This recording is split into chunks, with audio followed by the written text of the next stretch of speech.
Rádio Rio de Janeiro, a emissora da Fraternidade, passa a apresentar Luz na Penumbra, programa que leva ao seu coração a mensagem da doutrina espírita.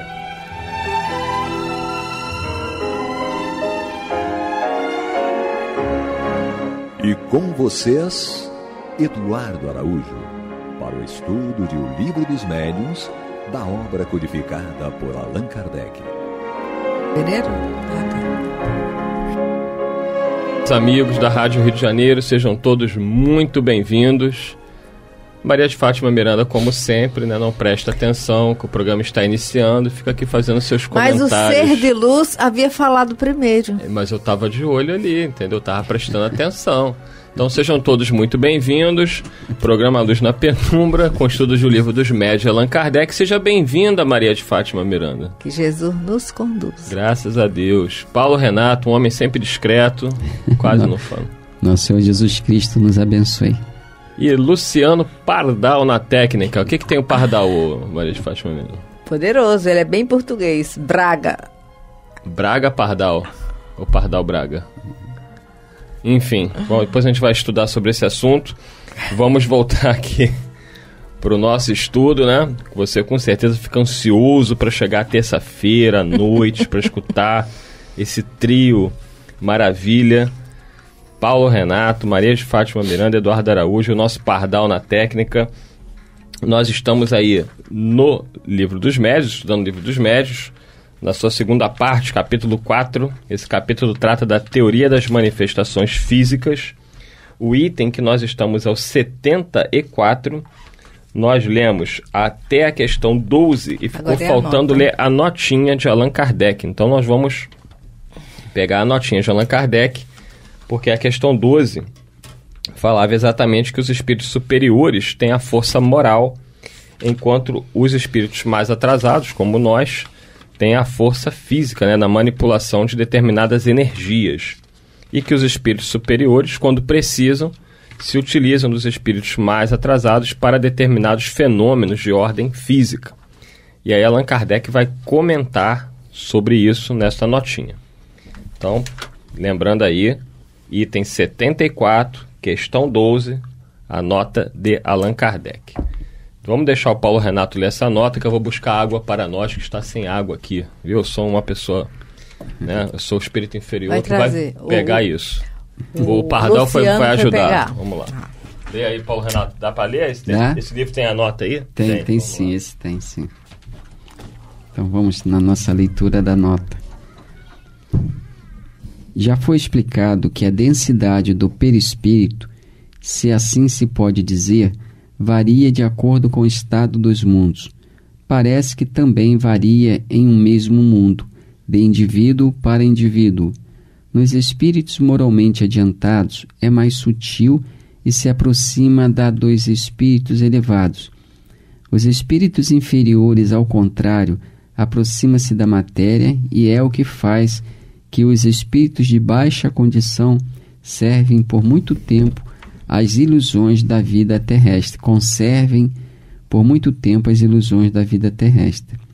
Esses pensam e obram como se ainda fossem vivos, experimentam os mesmos desejos e quase que se poderia dizer a mesma sensualidade.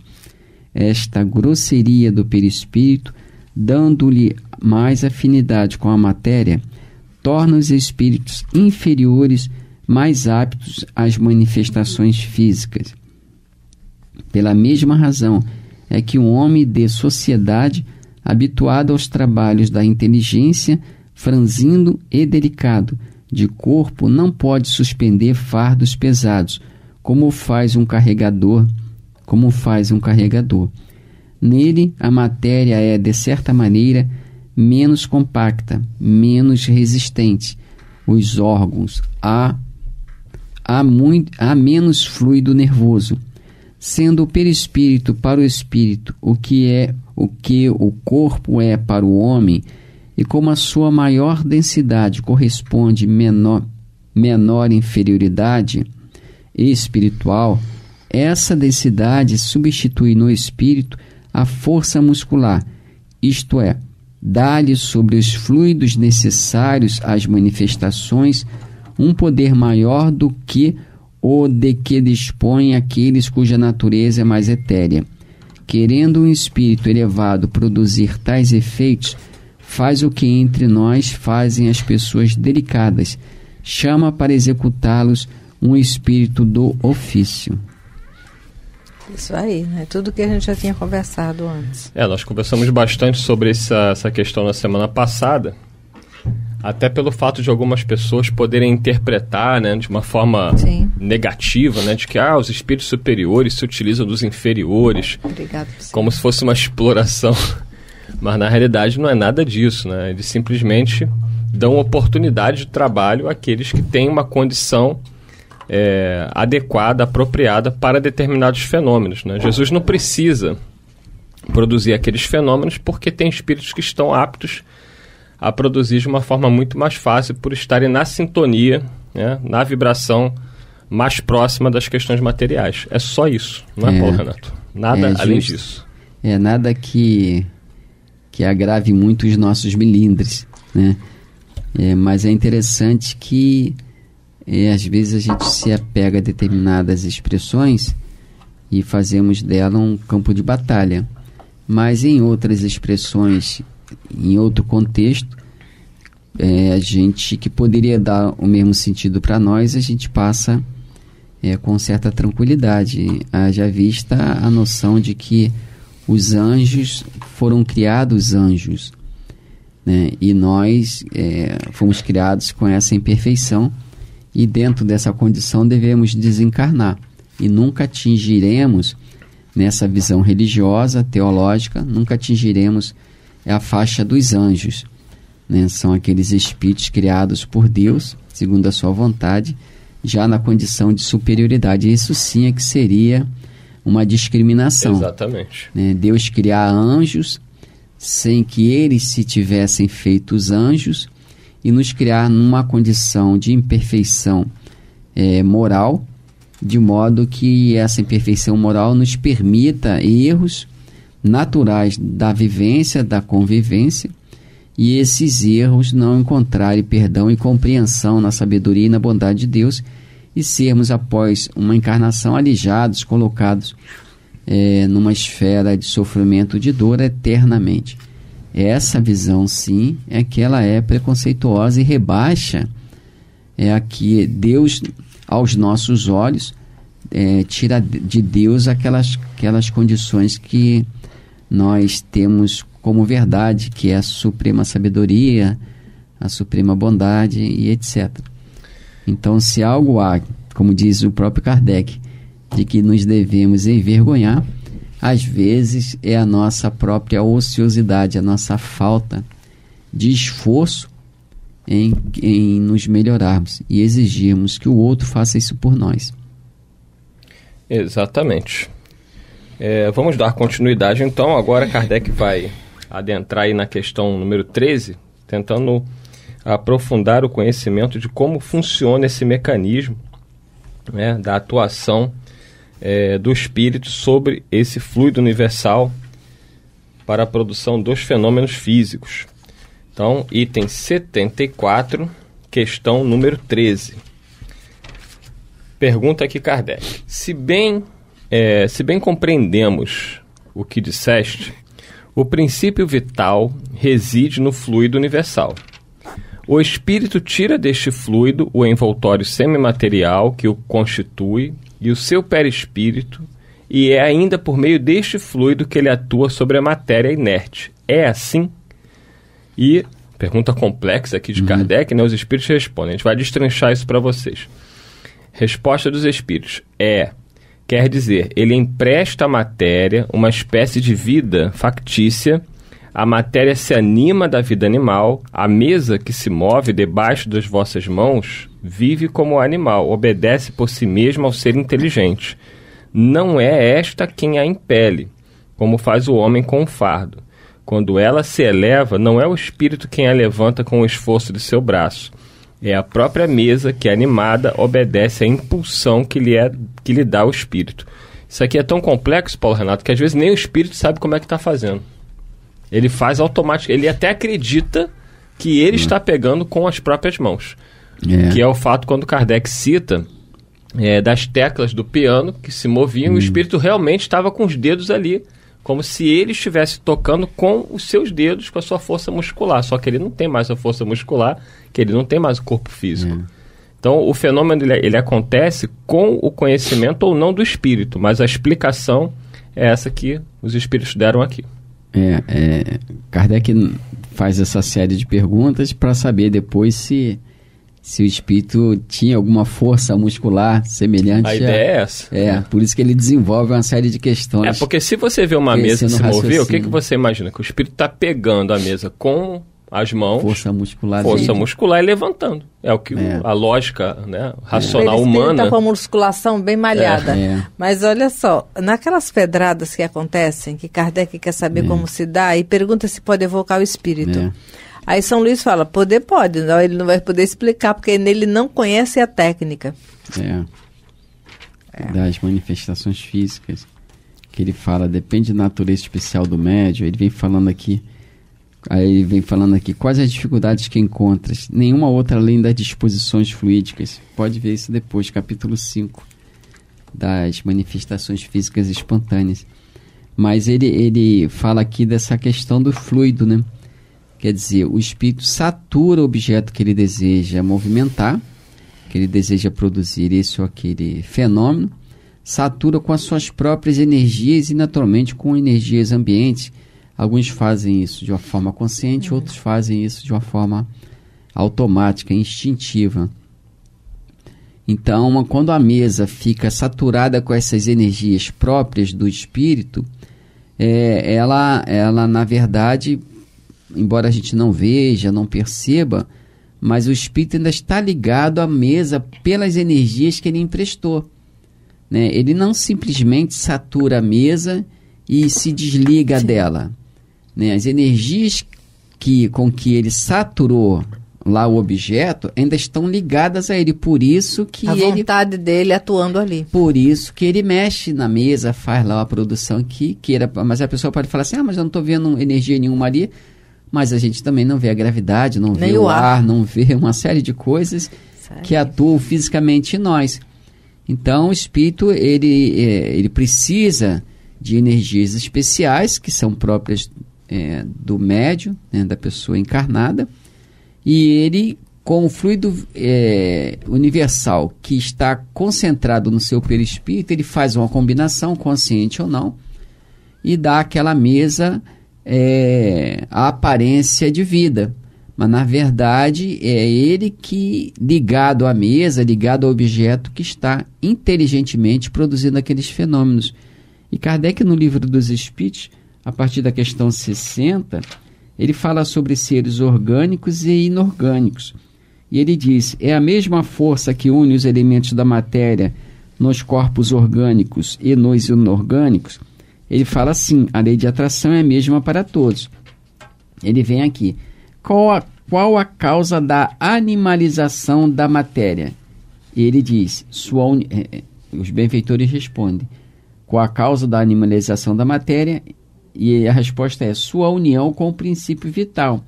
Aí ele vem com a série de questões a esse respeito. Ele fala aqui, na 66, por exemplo, o princípio vital é um só para todos os seres orgânicos? E ele diz, sim, modificado segundo as espécies. É ele que lhes dá movimento e atividade, e os distingue da matéria inerte, porquanto o movimento da matéria não é a vida. Esse movimento, ela o recebe, não o dá. Então tem uma série de questões aqui, da 60 a 67, que ele vem falando sobre essa questão do fluido vital, de que os espíritos se utilizam, consciente ou inconscientemente, para produzir os chamados efeitos físicos. É o que a Miranda lembrou aqui das manifestações físicas espontâneas, lá do espírito lá batedor da rua de Noyes, alguma coisa assim. Então ele fala aqui, deixa eu ver aqui, alguma questão. Não, e lembrando também que isso não ocorre à revelia da permissão dos espíritos superiores, porque senão seria um caos, né? Vocês imaginem que os espíritos com intenções maléficas pudessem movimentar essas energias ao seu bel prazer. Pois é. Miranda ia apanhar de manhã à noite sem descanso, Paulo Renato. Seria uma catástrofe, entendeu? Ia colocar o filé para me defender. Aí seria uma situação difícil. Nesse capítulo 5, no item 95, ele fala assim, no subitem aqui 4, ele fala assim, ele fala que certamente achei havia na rua de Noyers, alguma coisa assim, alguém que como auxiliar te facilitava as partidas que pregava aos moradores da casa. Alguém doava energia para ele. Né? Isso, porque Kardec queria saber como é que você fazia aquele barulho, tacava pedra por si mesmo ou alguém te ajudava no sentido da cessão de energias. Aí ele respondeu, certamente achei um bom instrumento e não havia nenhum espírito douto, sábio e virtuoso para me embaraçar, porque sou alegre e gosto às vezes de me divertir. É o que o Eduardo falou, a questão da autoridade moral. Sim. Né?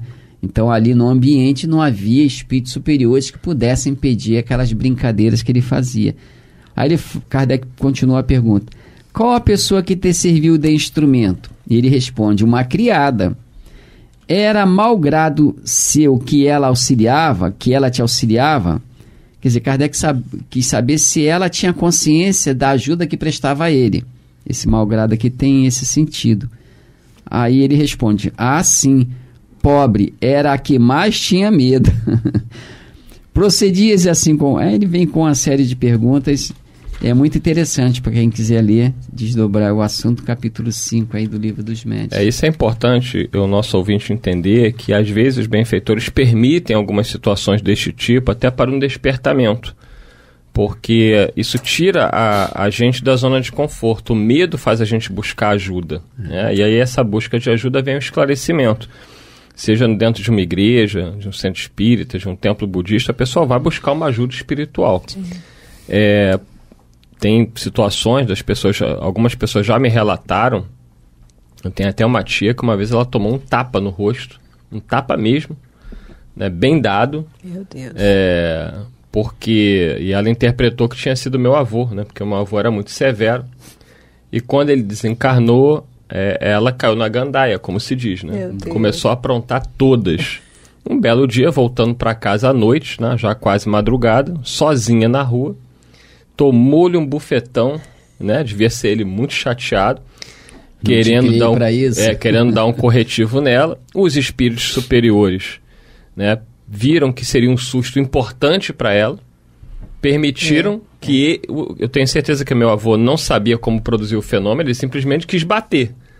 Mas, o pensamento é à vontade. O pensamento é à vontade, os espíritos ajudaram com a energia, talvez doada por ela própria, e o fenômeno se produziu. Então isso ocorre, né, mas isso sempre com supervisão dos benfeitores, que quando permitem, é sempre com uma causa nobre e justa. Ainda que tenha o inconveniente para a família ou para a pessoa que esteja sofrendo aí a situação. É interessante considerar, e aproveitando o seu relato, de que muitas vezes... Tu já apanhou muito, Paulo Renato? Não, ainda não.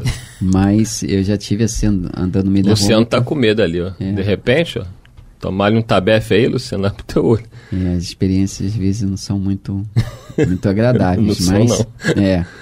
Não são, não. Mas é interessante que às vezes os espíritos que nos acompanham, que nos queiram pregar alguma peça ou nos causar algum dissabor, eles aguardam a situação mais oportuna, o momento mais oportuno. Então, enquanto a pessoa se protege, digamos, com a oração, com a confiança em Deus, com uma regular disciplina na vida social, eles não encontram nem espaço na mente da pessoa, nem as condições fluídicas necessárias àquilo que ele deseja fazer enquanto intento do mal.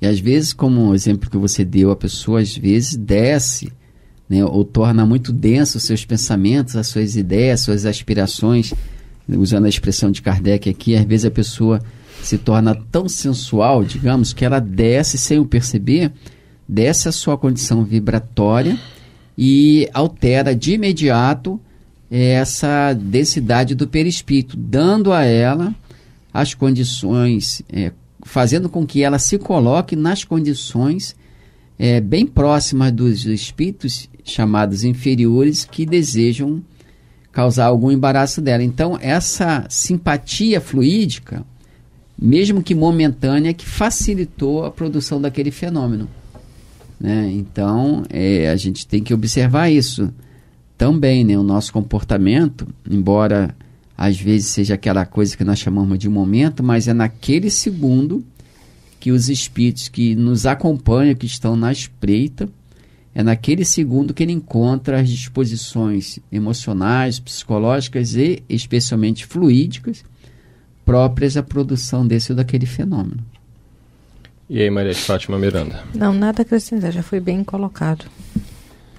Então que vocês não fiquem preocupados, né? A gente já está chegando ao final do programa, né? O Paulo Renato quis botar medo em todos vocês, né? Você que tem que ir agora... Olhar e vigiar e orar, né, Paulo? Agora à noite, né? Vai no banheiro, aí fica meio... Eu que estou botando medo. O pessoal fica com medo de... Aí tem que deixar a luz acesa. Olha só. O meu filho que fala assim, pai, eu tenho que ir lá embaixo. Eu falei, vai? Não, mas tô com medo. Tá com medo de quê? Tu não é corajoso? Então vai lá, tu se resolve lá com os espíritos lá. Meu Deus. Porque na hora do culto ele fica fazendo bagunça. Fala assim, olha, o dia que os espíritos aparecerem aqui para te dar um corretivo, você não vem me pedir ajuda não, resolva-se com eles. Aí ele abre o olho assim, e assim, então agora você vai lá, vai rezando. Vai fazendo o Pai Nosso, que a gente manda ele fazer o Pai Nosso, Pai Nosso que está no céu, santificado para acabar bem. O Pai Nosso é mais acelerado que a nova função do WhatsApp, né, que você aumenta 2 vezes. Então assim, as pessoas ficam receosas, mas a gente tem que, o Paulo Renato citou bem aí, quem está assistido pelos bons espíritos não tem o que temer. Agora, realmente, quem anda fazendo o que não deve, tem as companhias que merece, não é, Maria de Fátima? Porque, olha, quem merece lida... porque procurou, Sim, né? porque procurou. Quem lida com a mediunidade sabe que tem situações e momentos que você registra a intensidade das vibrações mais densas, que é algo que você tem que firmar o pensamento em Deus mesmo. Imagina quem age de uma forma descompromissada e fica mais vulnerável, não é? O Chico teve que lidar com várias situações com esses irmãos aí, eram bem complicadas, né? Mas o Chico tinha toda uma assistência e era até para que servisse para ele de experiência, né? De aprendizado, né? O tipo de espíritos que ele estava tendo que lidar, e ele sempre tratou a eles com muito respeito, né? Mesmo aqueles que se apresentavam da pior forma possível. Não é outra situação que muitas das situações que a gente observa na nossa vida particular e na própria imprensa, aquelas pessoas que num segundo de ódio tiram a vida do outro e depois se arrepende. Meu Deus. Quer dizer, ofereceu a condição adequada para a produção do mal. É isso aí. Confiamos em Jesus, sigamos adiante com o coração em paz, pode ir no banheiro tranquilo, né? Paulo Renato garante. Com certeza. Tudo ficará bem, não precisa nem acender a luz, pode ir de olho fechado. O espírito que aparece na escuridão é o mesmo que aparece na claridade. 1000 cairão à tua direita, 1000 à tua esquerda, mas tu não cairás. Muita paz, até o próximo programa, se Deus quiser. Que Jesus nos conduza. Não pode faltar, se não tiver Jesus nos conduza, não dá. E aí, Paulo Renato? Nosso Senhor Jesus Cristo nos abençoe. Você está ouvindo o programa Luz na Penumbra.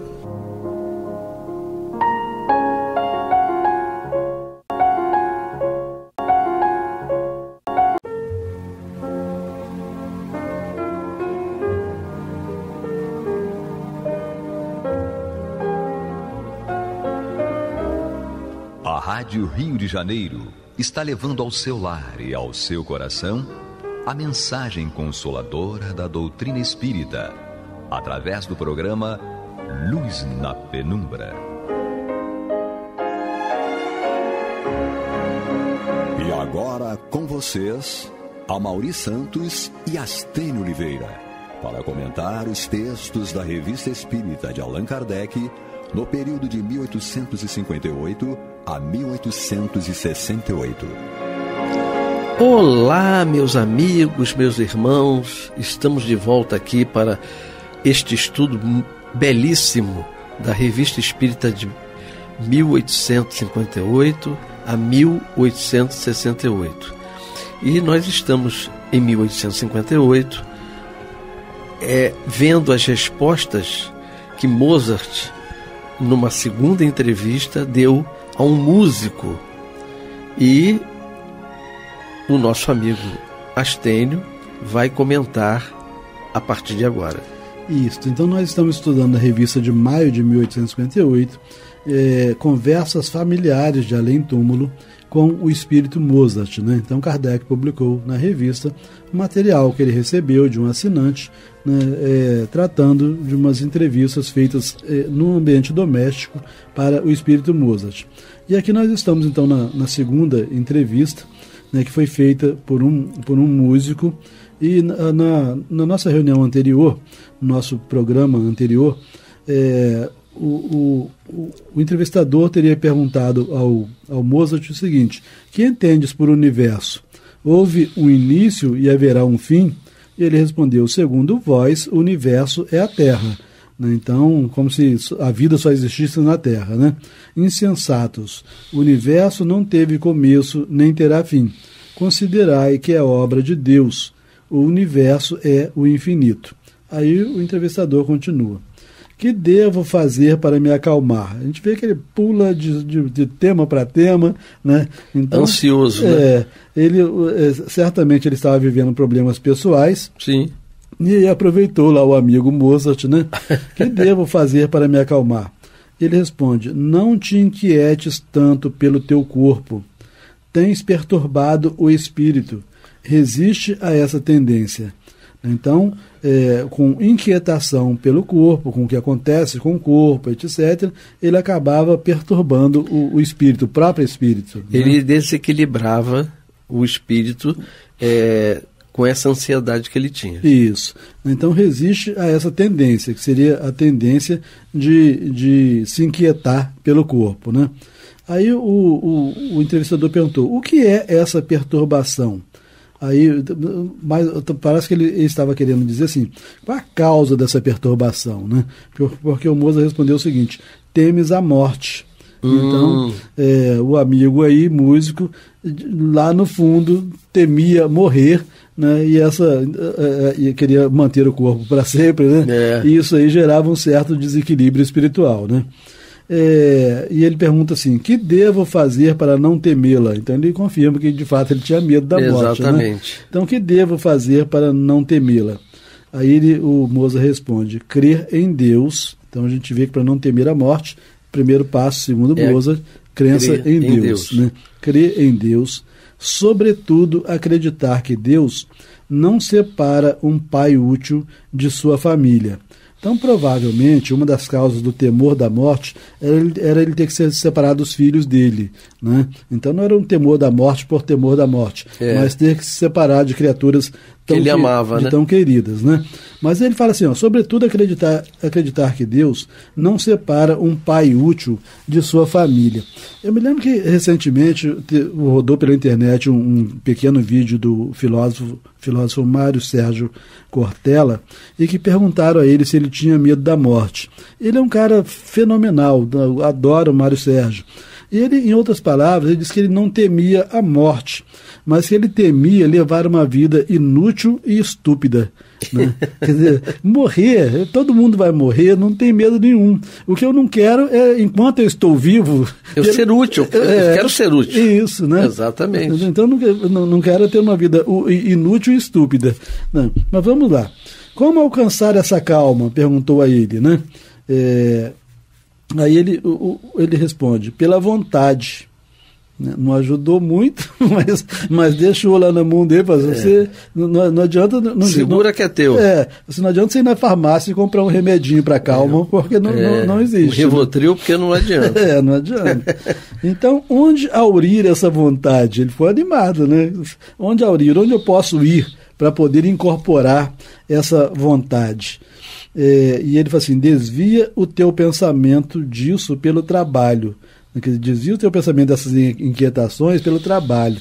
Em outras palavras, não tende horas vazias, né? Porque são nas horas vazias que você fica pensando sobre a morte. Exatamente. Mente vazia, oficina do diabo. Eu me lembro, né, o nosso tempo é curto, mas eu me lembro que, certa feita, um jovem foi conversar com o Divaldo, numa dessas entrevistas que às vezes os jovens podem fazer com ele, e perguntou a ele: como é que ele poderia fazer para adquirir equilíbrio? Né? Quer dizer, é bem próprio de um jovem espírita, né? Sim. Ele quer desenvolver equilíbrio, mas ele ainda não tem o equilíbrio. E pergunta ao Divaldo, o que eu posso fazer para desenvolver o equilíbrio? O Divaldo deu uma resposta parecida com essa do Mozart, né? Ele disse, olha, o equilíbrio, a gente não tem como pegar um balde e ir num poço do equilíbrio, pegar equilíbrio e sorver equilíbrio. Ele tem que ser construído, né, lapidado, né, trabalhado, hora a hora, dia a dia. Então, o que ele fala assim, pela vontade. Né? Pela vontade. Deseja ser equilibrado, né? Deseja ter calma, como ele quer aqui. Né? Bom, aí prossegue. Que devo fazer para aperfeiçoar o meu talento? Então já pulou para outra questão. Né? Então, ele era músico, queria aperfeiçoar o talento de músico dele. Que devo fazer para aperfeiçoar meu talento? Ele fala, podes evocar-me. Obtive a permissão de inspirar-te. Olha só, se um espírito superior fala isso para mim. Né? Então, eu vou invocar sempre.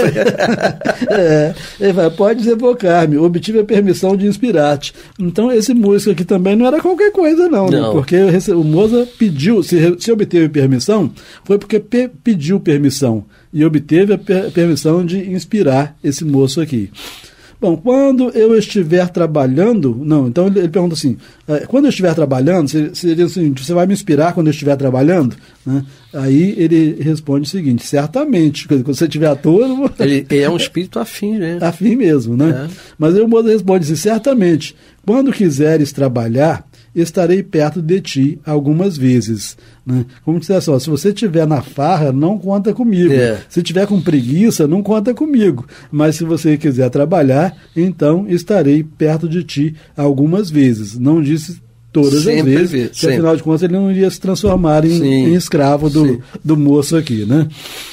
Mas é muito interessante, gente, porque os espíritos eles nos auxiliam muito mais do que nós possamos imaginar, né? Inclusive na solução dos nossos sufocos na vida profissional. Né? Todos nós devemos ter experiência, se a gente for prestar bem atenção. Você estava muitas vezes ao longo da vida com graves desafios que você achava que não ia conseguir resolver e a solução apareceu.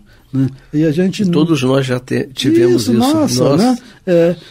A solução apareceu, a gente conseguiu resolver, a gente conseguiu, entre aspas, né? Muitas das vezes com o auxílio dos guias espirituais. Dos bons espíritos.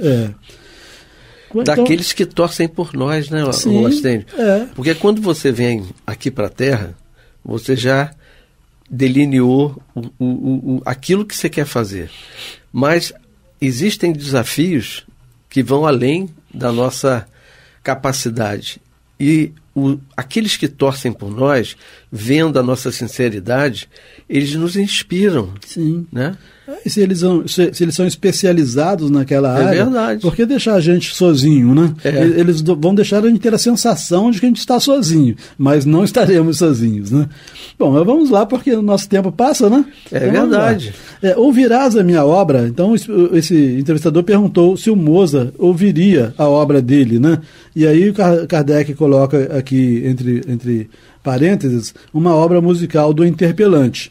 Né? E aí o Mozart responde, és o primeiro músico que me evoca. Venho a ti com prazer e ouço as tuas obras. Né? Então, habitante de Júpiter, né, vindo à Terra, né, e ouvindo as obras de um músico, né, com prazer. E principalmente porque ele foi o primeiro músico que evocou o Mozart. Né? Aí ele pergunta assim, como explicar que não tenha sido evocado? Ele fala, fui evocado, não porém por músicos. Né? Então, ele fala assim, bom, eu esperaria que os músicos me evocassem, né? Mas eu sou evocado por outras pessoas. Aí ele pergunta, mera curiosidade aqui, né? Por quem? Ele fala assim, por várias damas e curiosos em Marsella. Né? Então... ele comprova que teve outra vez. Isso, né? Que ele já se manifestou em outros pontos, né? E a outra pergunta, por que a Ave Maria me comove até as lágrimas? O entrevistador que perguntou. Então a música Ave Maria o comovia até as lágrimas. Isso mostrava um certo grau de sensibilidade Sim. dele, né? Porque às vezes a gente pode ser tão insensível que ouve isso e não toca nada, né? E realmente me toca. Realmente. Aí ele responde assim: se teu espírito se desprende e junta-se ao meu e ao de Pergolese, que me inspirou essa obra, mas esqueci aquele trecho. Quer dizer, eu não sei a que trecho ele se referia, mas o entrevistador sabia, né?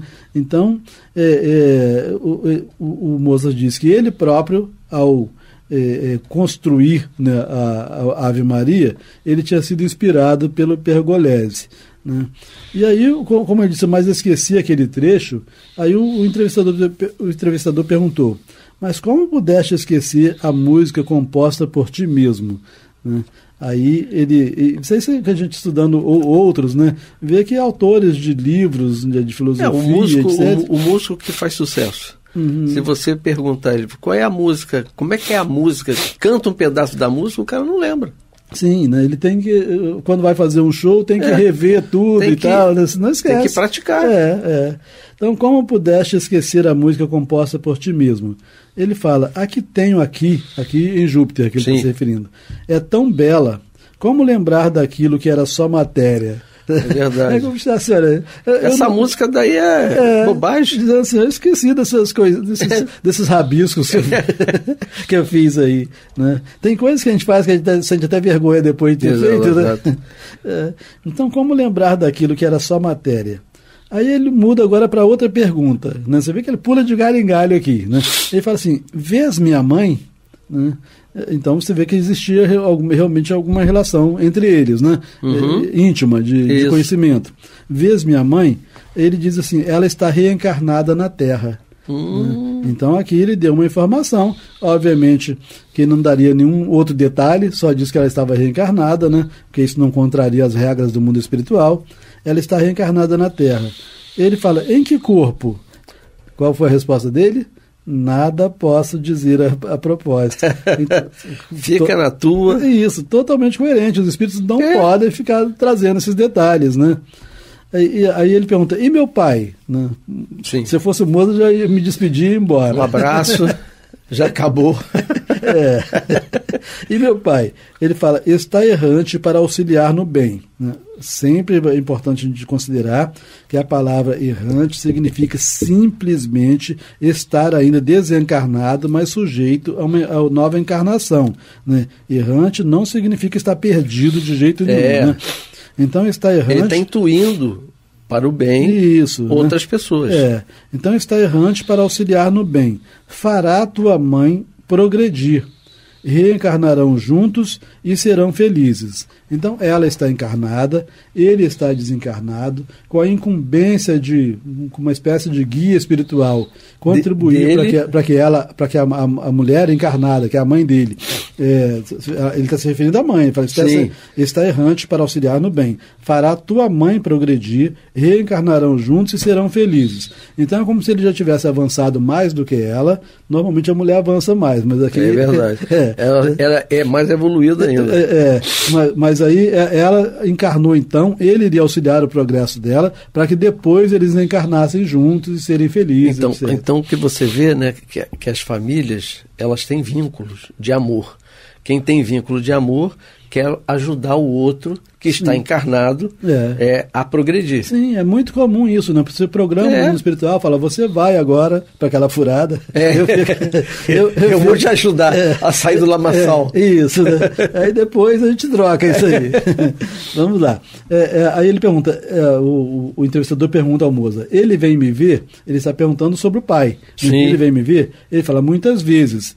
A ele deves teus impulsos caritativos. Então, esse músico aqui não era só um músico, ele também fazia caridade, e diz que ele fazia caridade por inspiração do pai. Perfeito. Foi minha mãe quem pediu para reencarnar-se? Gente, ser espírito superior... Eu disse que não falaria. Ser espírito superior tem que ter muita paciência. Rapaz, muita paciência. Foi minha mãe quem pediu para reencarnar-se? Resposta: sim. Tinha grande vontade de elevar-se por uma nova prova e adentrar no mundo superior à Terra. já deu um passo imenso nesse sentido. Então ela, quando estava desencarnada, sentiu uma vontade imensa de se elevar, de adentrar um mundo superior à Terra, e ele diz que ela já deu um grande passo nesse sentido. E aí o entrevistador perguntou: o que queres dizer com isso? Né, como já dando um grande passo nesse sentido. Ele colocou assim: ela resistiu a todas as tentações. Então ele conhecia, né, a história dela. Então ela resistiu a todas as tentações. Sua vida na Terra foi sublime. Quando ele usa essa expressão foi sublime, ele só pode estar se referindo à vida anterior, não a essa. Ela estava encarnada agora. Mas ele fala foi. Ele não está dizendo sublime. Né? Foi antes dela se encarnar. Então ele fala assim: sua vida na Terra foi sublime, comparada com o seu passado. Né? Então, comparada com o passado, a vida foi sublime, mas não foi lá essas coisas, não. Né? Então, comparada com o seu passado, que foi o de um espírito inferior. Sim. Então, comparando com a vida em que ela foi um espírito inferior, essa tal vida teria sido sublime. Assim, já galgou alguns degraus. Né? Então, ela veio nessa existência agora para tentar dar um impulso na sua carreira espiritual. No progresso. Aí ele pergunta assim: havia escolhido então uma prova acima de suas forças? Nessa tal existência, né, ela havia escolhido uma prova acima de suas forças? Ele responde: sim, foi isso. Então ela, desejosa de evoluir, né, de ir para mundos superiores, pediu uma prova e não suportou. Pelo menos não conseguiu. Não aparenta isso. Pelo menos não conseguiu grandes êxitos. Né? Embora ele tenha considerado que a vida dela foi sublime, comparando com as pisadas na bola do passado. Não é isso? Bom, então, quando sonho que a vejo, é ela própria que aparece. Mas você está se lembrando que ela está encarnada? Sim. Né? E ele responde: sim, sim. Né? O que significa que o fato de estar encarnado não impede que a criatura apareça para outra que está também encarnada. Porque a pessoa, para que vocês entendam, ela dorme. E o espírito sai do corpo e um outro ser pode captar. Sim. Então, por afinidade. Então ela pode, encarnada durante o sono, ela até recuperar a aparência da essência anterior e ir lá conversar com o filho. Né? Até porque se ele está dizendo que ele a vê, é porque ele a reconhece. E se a reconhece é porque está com a aparência de quando ela foi mãe dele. Né? E o nosso tempo avança, mas a gente vai terminar hoje. Ele fala assim: se tivessem evocado Bichat, parece, no dia da inauguração de sua estátua, teria ele respondido: estaria lá? E ele responde: ele estava lá. E eu também. Né? Então esse Bichat, que eu não conheço, né, ele foi feita uma estátua para ele, em homenagem a ele, em algum lugar, e o Mozart diz que o Bichat ele estava lá e que o Mozart também estava. E aí o curioso aqui perguntou: por que também estava lá? Nós diríamos: não te interessa. Está querendo saber demais. Ele vai dizer: por que também estavas lá? Aí ele responde assim: pela mesma razão que vários outros espíritos que desfrutam o bem e se sentem felizes por ver que glorificais os que se ocupam da humanidade sofredora. Interessante, porque espíritos elevados, como o Mozart, o próprio Bichat, né, valorizando uma conduta humana de criar uma estátua, né, para alguém que foi útil à humanidade. Sim. Né? Então isso não é passado desapercebido, né, pela espiritualidade superior. Né? Então uma placa em homenagem a alguém que realizou uma grande atividade, né? Ou no caso aqui um busto, né? Isso não parece ser um absurdo à ótica da espiritualidade. Nós ainda temos 3 minutos e só temos uma pergunta, então a gente tem que desenvolver bem essa última pergunta. Então tá bom. Tá bom?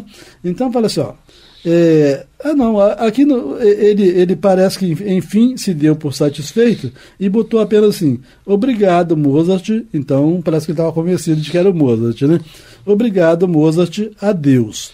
Aí o Mozart se despede dele, então, reforçando aquilo que era a preocupação maior do próprio Mozart, que era o progresso, não se lembra? Ele falou dele. Dizendo para ele ser bom, né, etc. Né?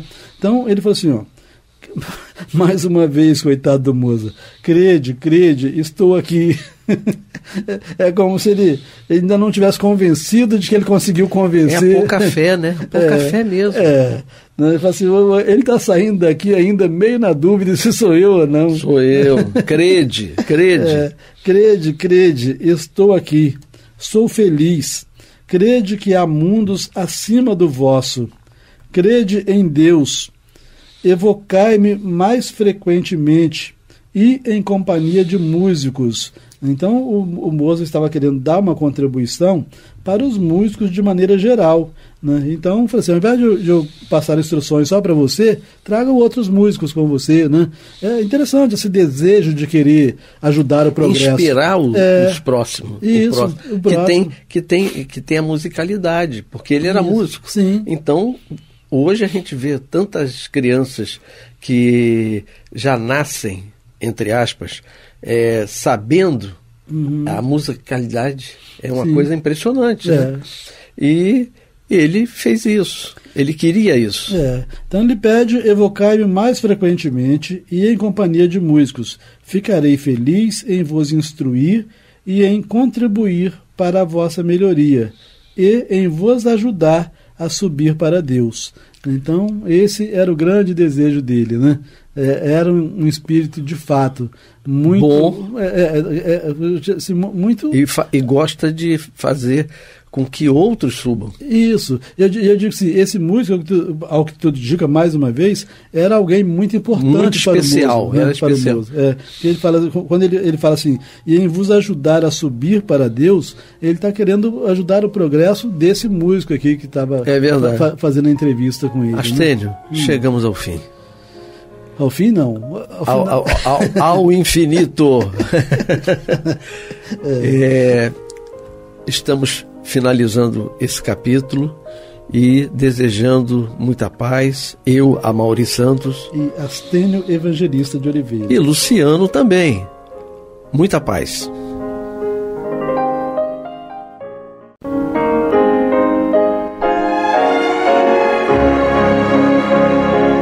E vamos ouvir agora a prece de encerramento de nosso programa, na voz de Geraldo de Aquino. Jesus, dá-nos coragem para a luta, piedade para os insultos e misericórdia para as injustiças e ingratidões. Limpa nossa alma de inveja e ambições mesquinhas, de ódio e de vingança o nosso caminho. E que dentro em pouco, ao recolher-nos de novo ao calor do nosso leito, para que o sono nos dê a paz e o esquecimento das tristezas humanas, possamos sentir, Senhor, no mais íntimo de nosso ser, a doçura indefinível do Teu amor e a grandeza incomparável da Tua divina presença. Que assim seja.